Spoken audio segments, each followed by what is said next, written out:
जय श्री महाकाल। शिव अनुग्रह ज्योतिष में आप सभी का स्वागत है। आज हम यत पिंडे तत् ब्रह्मांडे, ऐसा स्लोगन आप लोगों ने सुने होंगे। इसी विषय पे चर्चा करने के लिए वन उपस्थित हैं। यत पिंडे तत् ब्रह्मांडे क्यों कहा गया है? मतलब जिस प्रकार से हमारा शरीर है उसी प्रकार से ब्रह्मांड है। मतलब देखा जाए तो 9 ग्रह जैसे ब्रह्मांड विद्यमान है, वैसे हमारे शरीर में भी 9 ग्रह है। तो मैं आज आपको 9 ग्रह अपने जो फेस है, चेहरा, उसमें कहाँ कहाँ पे ग्रहों का प्रेजेंटेशन है, कहाँ कहाँ पे उनकी उपस्थिति है, इस चीज़ों को बताता हूँ। तो सर्वप्रथम हमारा जो दायां आँख है, दायां आँख सूर्य है और बायां आँख चंद्रमा। मतलब दायां आँख सूर्य का रिप्रेजेंटेशन करता है और बायां आँख मून, चंद्रमा का रिप्रेजेंटेशन करता है।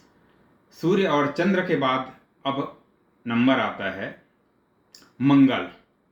तो ये जो भौवें हैं, जिसको आप टेढ़ा करके किसी को डराने का प्रयास करते हैं, तो ये भौवें जो है मंगल है। दांत जिसको आप किटकिटाते हैं, किसी के ऊपर गुस्सा दिखाते हैं दांत किटकिटा के, तो ये दांत जो है मंगल है। कंठ, जिह्वा, जहां मां सरस्वती की निवास होती है, वो जिह्वा बुध है, कंठ बुध है। इसलिए बोलते हैं कंठ वाणी का कारक। बुध जो है वाणी का कारक है। जिनका बुध अच्छे होते हैं ग्रहों में, उनके जन्म कुंडली में, उनका वाणी जो है सुमधुर, कर्णप्रिय हो जाते हैं। और नाक जो है गुरुदेव बृहस्पति है। इसीलिए कहा जाता है कि मेरा नाक मत कटवा देना। क्यों कहा जाता है?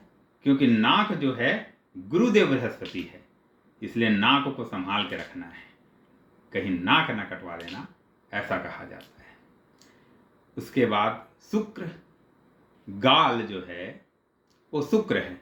इसलिए देखना कि जो है लड़कियां या सुंदर स्त्री गालों में एक लालिमा लगाए हुए रहती हैं, अपने शुक्र को प्रबल करने के लिए। लाल लगाना उसमें या चमक लाना गालों में, वो और कोई रीजन नहीं है, इससे शुक्र मजबूत होते हैं। ये पौराणिक जो है ज्योतिष में ये सारी चीज़ें बताया गया है। उसके बाद शुक्र के बाद आ गया आपका राहु। तो कान आपका राहु है, जो गंदे विचारों को सुनते हैं और अच्छे विचारों को भी सुनते हैं, तो वो राहु का रिप्रेजेंटेशन करता है। गंदगी भी हमेशा उसमें रहते हैं। फिर केतु, तो बाल केतु है, इसलिए जो है ठुड्डी में, दाढ़ी में जो है बाल आ जाने से हमेशा उसको साफ करते रहते हैं। तो बाल जो है केतु का रिप्रेजेंटेशन करता है। तो अभी समझें जैसे अपन ने कि इस चेहरे में भी 9 ग्रह का प्रतिनिधि उपस्थित है। और जैसे अध्यात्म में एक संयोजन करके एक मैं बता रहा हूं आपको कि अध्यात्म में जैसे किसी का ऐसा दाढ़ी बढ़ा हुआ रहता है, तो ये जगह जो है शनि का स्थान है, और इसमें बाल का आना केतु का। तो शनि और केतु जब अच्छे प्रभाव देने लगते हैं तो वो अध्यात्म की ओर अग्रसर हो जाते हैं। और केतु जो है मोक्ष का भी कारक है। केतु मोक्ष, मतलब यहाँ पे मरना अंत में, ऐसा नहीं। मोक्ष का मतलब है अपने जीवन काल में सारे सुखों को भोग करने के बाद, है ना, उस सुखों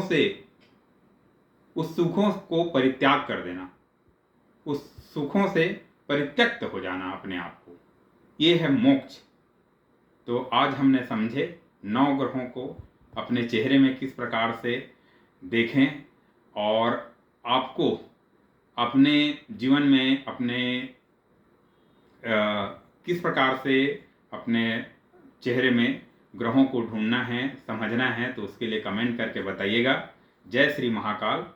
धन्यवाद।